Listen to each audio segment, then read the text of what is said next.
Alors, je vous propose maintenant de parler de la déficience auditive. Alors, au niveau de la déficience auditive, il y a des malentendants, il y a des sourds.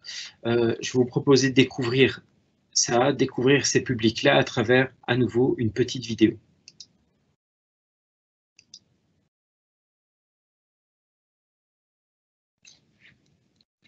La vidéo que vous êtes en train de regarder va aborder la déficience auditive et les bons comportements à adopter pour accueillir une personne, qu'elle soit malentendante ou sourde. Donc on parle de différents niveaux de surdité. D'abord la surdité légère ou modérée. Là, ce sont les personnes qui sont dites malentendantes, qui entendent moins bien, mais qui perçoivent encore des sons jusqu'à plus ou moins 70 décibels. Pour vous donner une idée, 70 décibels, c'est le bruit que fait une machine à laver en marche. Au-delà de ces 70 décibels de perte auditive, on rencontre des personnes sourdes. Donc là, ce sont des personnes qui peuvent avoir une perte d'audition plus importante, voire totale. Qu'elles soient malentendantes ou sourdes, les personnes peuvent porter des appareils auditifs, mais vous ne devez pas vous arrêter à ça pour déduire que, en tout cas, le message que vous allez délivrer oralement sera complètement compris. Il y a différents comportements à adopter pour assurer justement une meilleure compréhension, que les appareils auditifs ne rendent pas une audition, je dirais, normale. Alors la vidéo va être divisée en 3 parties. Tout d'abord, une rencontre entre une personne de l'accueil qui reçoit un client ou un patient qui est sourd, et ça ne se passe pas tout à fait comme prévu. Ensuite, on vous montrera justement une vidéo où les deux intervenants agissent d'une manière qui va faciliter la compréhension de chacun. Et en fin de vidéo, vous aurez quelques signes qui pourraient vous aider dans votre pratique professionnelle à accueillir de la meilleure des manières une personne qui connaît la langue des signes francophone de Belgique.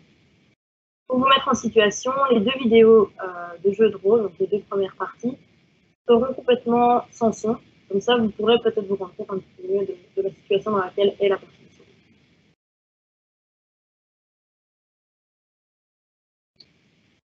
Le patient sourd arrive et annonce sa surdité. L'agent d'accueil note sur sa feuille et parle avec son masque. Le patient ne le comprend pas, donc il demande à l'agent de baisser son masque pour qu'il puisse lire sur ses lèvres. Le contre-jour éblouit le patient.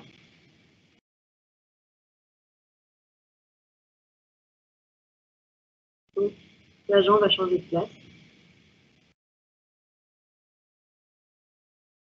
Il commence à lui transmettre des informations, mais il met un objet devant sa bouche.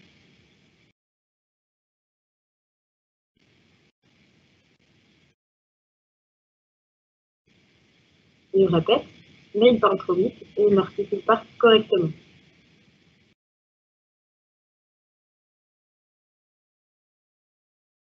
Alors, le fait de répéter l'énerve, ce qui lui donne un air agressif qui braque le patient, et ce dernier s'en va.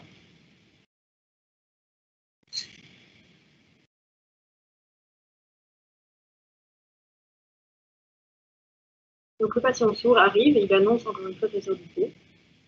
L'agent comprend qu'il est sourd, il enlève son masque.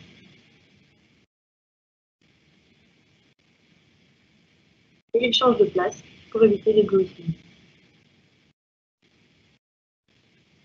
Lorsqu'il est face à la personne sourde, il l'accueille en langue des signes et il s'assure qu'elle sait lire sur ses lèvres.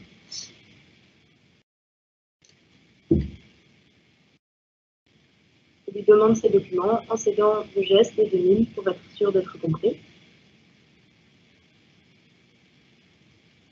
Pour aider la communication, il va écrire ce qu'il demande.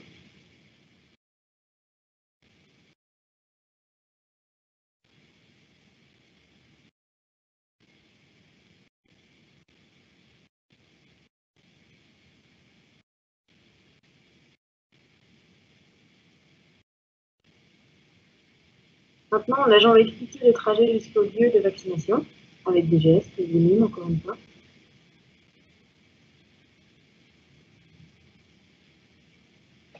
Mais le patient sourd est perdu par le flot d'informations et il lui demande un dessin ou un plan.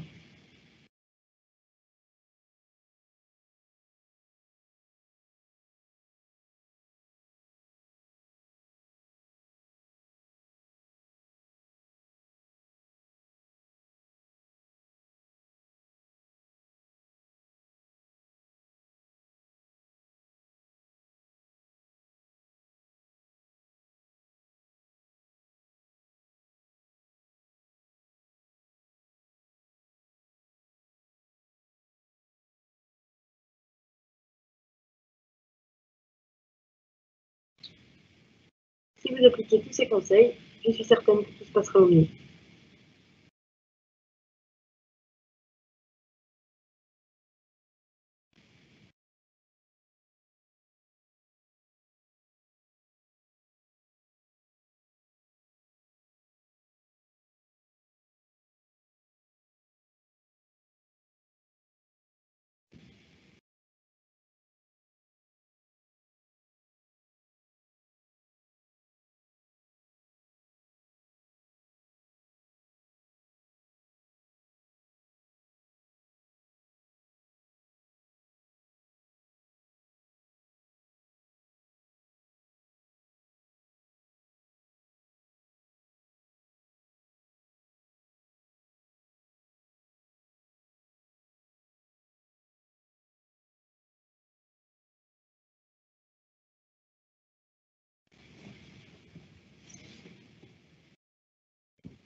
Comme vous l'avez vu, il n'est pas indispensable de parler la langue des signes pour communiquer avec une personne sourde. Bon, maintenant, c'est vrai que quand on peut se faire accueillir dans sa langue, c'est toujours intéressant, donc un petit bonjour peut être le bienvenu.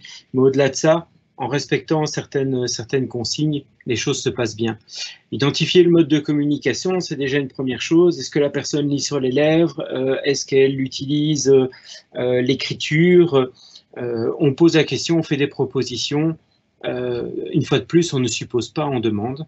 Adressez-vous à la personne directement. Ben oui, si la personne vient pour se faire vacciner, ça ne sert à rien de parler à son voisin. On parle avec la personne qui vient, c'est elle qui est concernée. Je pense que ça ne vous plairait pas non plus quand vous vous baladez avec votre mari, votre femme, ou avec un ami, qu'on parle à l'autre personne et que vous, on vous nie complètement. Éviter les bruits parasites. Il est clair que si vous pouvez, quand vous échangez avec la personne, éviter d'être dans un endroit où il y a des bruits parasites, c'est mieux. Pourquoi? Comme Camille vous le disait, les personnes qui sont malentendantes et certaines personnes sourdes captent quand même certains bruits. Ils captent le bruit. Ils ne peuvent pas comprendre ce que l'on dit, ils ne comprennent pas ce qui se passe. Parfois, ils ne détectent même pas à quoi correspond le bruit. Mais il y a quand même un bruit qui les perturbe. Donc, c'est plus difficile de communiquer. Donc, évitez les parasites. Alors, se parler toujours face à face, utilisez votre corps pour communiquer, donc votre visage qui soit expressif, utilisez des gestes pour compléter ce que vous dites, élevez légèrement la voix si nécessaire, mais sans crier, parce que vous avez bien vu, quand on crie, quand on élève la voix plus fort, on a l'air agressif. Et comme le sourd va être attentif à vos mimiques, à votre visage, ben, il peut interpréter ça négativement. Parlez tranquillement, à un rythme modéré. Si vous parlez trop vite, l'articulation ne sera plus claire. Il faut articuler, certes, mais pas exagérer.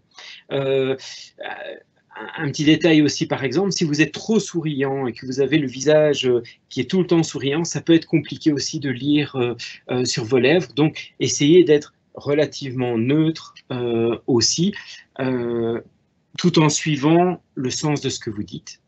Parlez chacun votre tour lorsque vous êtes plusieurs. Ben oui, la personne sourde, si elle lit sur vos lèvres, ben lire sur les lèvres d'une personne, c'est une chose, mais de 2 ou 3 qui parlent en même temps, ça devient très compliqué. Pour se comprendre, parlez simplement. En fait, évitez de faire des phrases alambiquées. Vous connaissez sans doute tous des gens qui ont tendance, pour aller de A à Z, par faire toutes les lettres de l'alphabet. Il vaut mieux, quand on est face à une personne sourde, et ce sera la même chose pour les personnes déficientes intellectuelles, de dire les choses simplement, avec des phrases courtes, des phrases claires, aller droit au but. Situer le contexte, indiquer lorsque vous changez de sujet, ben, ça semble évident. Résumer, reformuler, répéter ce que l'on dit, ne pas hésiter à demander à la personne, vous avez bien compris? Vous pouvez me répéter ce que vous avez compris, ainsi on est sûr. La technique pour répéter, c'est justement ça, c'est ne pas hésiter à demander à la personne de reformuler ce qu'elle a compris. Utiliser les supports écrits, visuels. Si vous avez par exemple, les tableaux que l'on a vus tantôt dans la déficience visuelle et qui présentaient le processus de vaccination, pourquoi pas l'utiliser comme support pour expliquer les différentes étapes, ça peut être intéressant.